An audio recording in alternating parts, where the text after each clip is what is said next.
Hello guys, you may have seen my most recent video where I made the squid farm, which required like 80 ghasts to operate properly. And maybe you're building your own project, which you need a ton of ghast for. And for that purpose, I designed this AFK Ghast catcher, because as you might recall in the squid farm video, I used a ghast catcher that was pretty simple, basic, and it was mainly manual, and capturing 80 ghast manually is pretty boring. So I made this design, which should not be too hard to build up in like under an hour, and you can completely AFK it, and it perfectly captures the amount of ghast you want it to. So I'll walk you through how it works now. Right now, the difficulty is set to peaceful, so there are no mob spawning. And as you can see, we just have this minecart going around in a loop constantly, and nothing special happens. But if I turn the difficulty on hard and mobs start spawning, you can see what happens for every one of them. There is a tripwire going over this spawning platform. This strip here is the only, or sorry, these two strips are the only places where mobs can spawn. And the mobs that can spawn, you can see in my health bar right now. If a pigman spawns, this clock will go off, and these blocks will be retracted, so they will just be crushed to death. So it already sorts out the pigmen that way. Now, if a magma cube of any size spawns, they usually jump and get out of the crusher, so that's why we have these iron golems, so they go there, and any size will be attracted to them, and they will be able to go underneath there. So they'll find their way out of the farm and eventually despawn.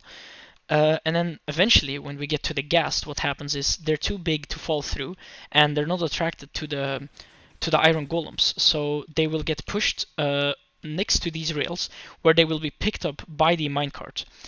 It won't keep going in this loop because the ghast is big enough to set off this pressure plate. And when that happens, you can see this rail will curve and the ghast will go upwards. Or sorry, yeah, look, it gets pushed on and it will go to the right. It activates a pressure plate, goes to the right, and it also activates a second minecart to come. So if a second ghast spawns after this one, it will get picked up again, and this cycle continues. Now the ghast goes up on this elevator to be brought to the player, which will be standing up there on that green glass block.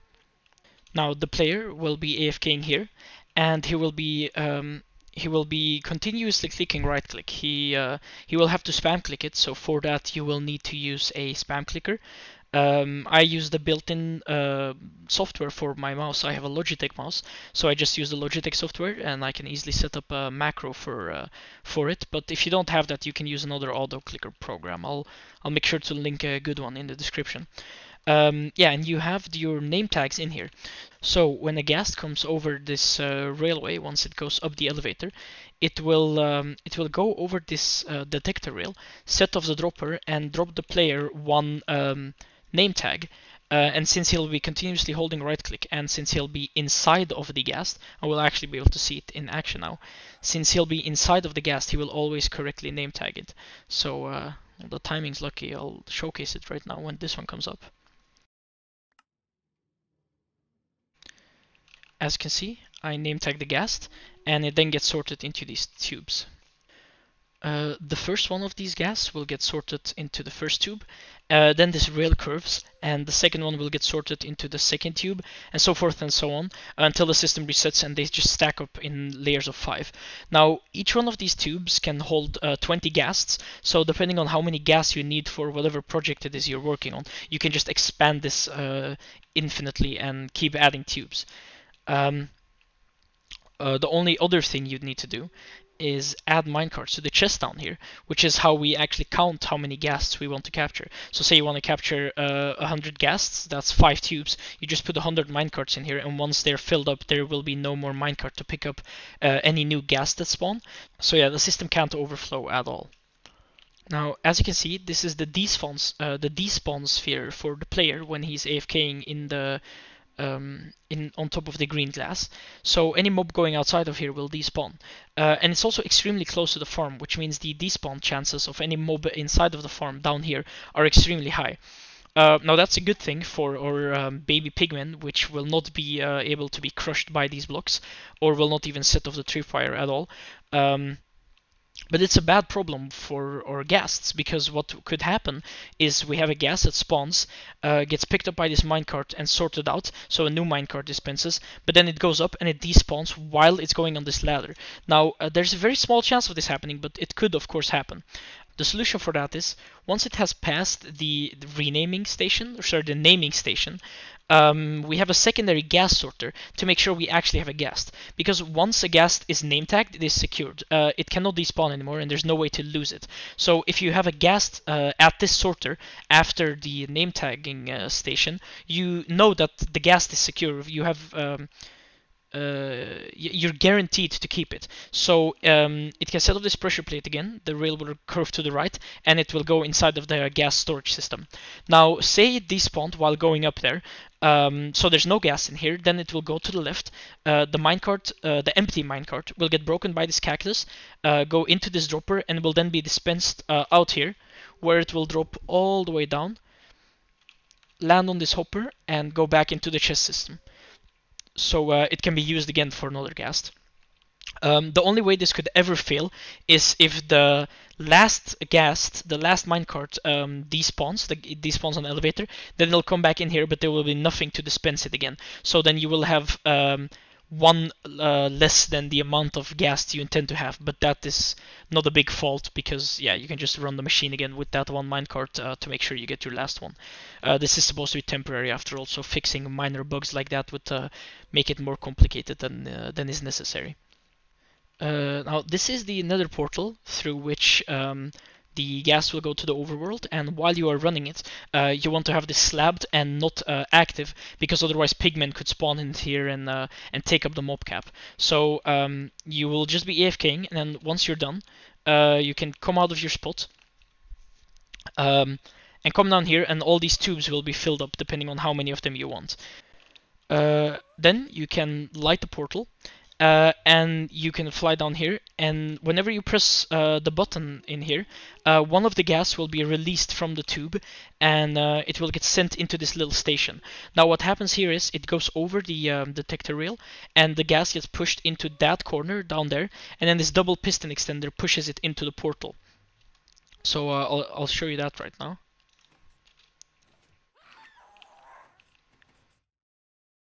As you can see, it got pushed into the corner, then got pushed in, and then it resets. So you can just stay here and empty an entire tube into the overworld.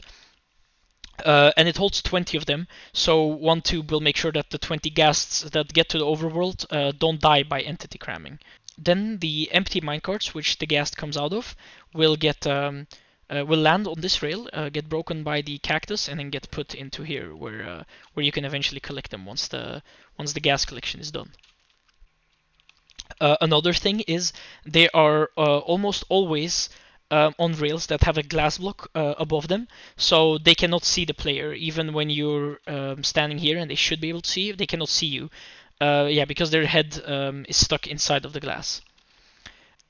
Another thing I did to make it as easy to build as possible is I put all of the levers on the side of the blocks instead of beneath them, because you could have a problem like this where say you're building it in layer mode with Schematica. You'd have it like this: you go up a layer, build the next layer, build the next layer, build the next layer, and then you'll have a floating lever like this, which you will skip because you can't place it. And then you'll go up, place this block, and then by then you might have forgotten about the lever. But if it's on the side, you can always see them on the same layer, so you'll never forget them. So I try to make this as easy to build as possible, because it really is supposed to be temporary. This is not a ghast farm at all. It's just a construction you're supposed to be able to build in about under an hour, and then just AFK in to get ghasts for another project. So I did my best to make it as simple as possible. Now, a few things you could do is remove this glass down here. It's technically not necessary, as you won't be down here while there are ghasts here, but I just like to have it here just to be sure. And a few things you need to know while building it is: you need a number of minecarts in here, which is the amount of ghasts you want. And then in these gas sorters here, this dropper should always have an item in there. Now this one's already curved, so it's in here now. But they should always have an item in this dropper over here. And then at the end, they will all shoot back. That's how the sorter works. So those are the only real remarks I need to make when building it. For the rest, it's just the schematic. I'll leave a world download as well, so you can check it out if you prefer that. This is what it will look like when you have captured 10 ghasts. I'll turn my sound off real quick so you don't have to hear them. And now we'll just send them to the overworld by pressing the button. As you can see, only one of them goes through each time. And every time he goes through the portal, you can send the next one. Now, when you're done, say you unloaded an entire tube, you'll have about 20 of them in here each time. I recommend doing 20 at a time. It's under the limit for spawn cramming, for entity cramming to occur. And yeah, it's just a nice round number. It's also the amount of gas you would need per slice of my squid farm if you're building that, so it all works out nice and easily. Anyway, the gas will push each other to the side, so either they will get pushed up to this rail or to this rail. You can just put a minecart on the side here, they'll get picked up, then they'll get set on top of this rail out here, and they have a block inside of their head, so even if I were to be in survival right now, they would not be able to see me. I can then come down here, and once I'm sure there's no extra minecart there, I can flick this lever, have him go there, and then we have another gas sorter here which will just sort him into yeah, whatever machine I'm building. Oh, actually it won't because I haven't put the items in here, but it would if I did. And then you could just come back here, do the next one, and keep going like that. And yeah, that's how you can easily capture like a ton of gas for your gas farm. So this can all be operated by one person. So you could build it on single player as well.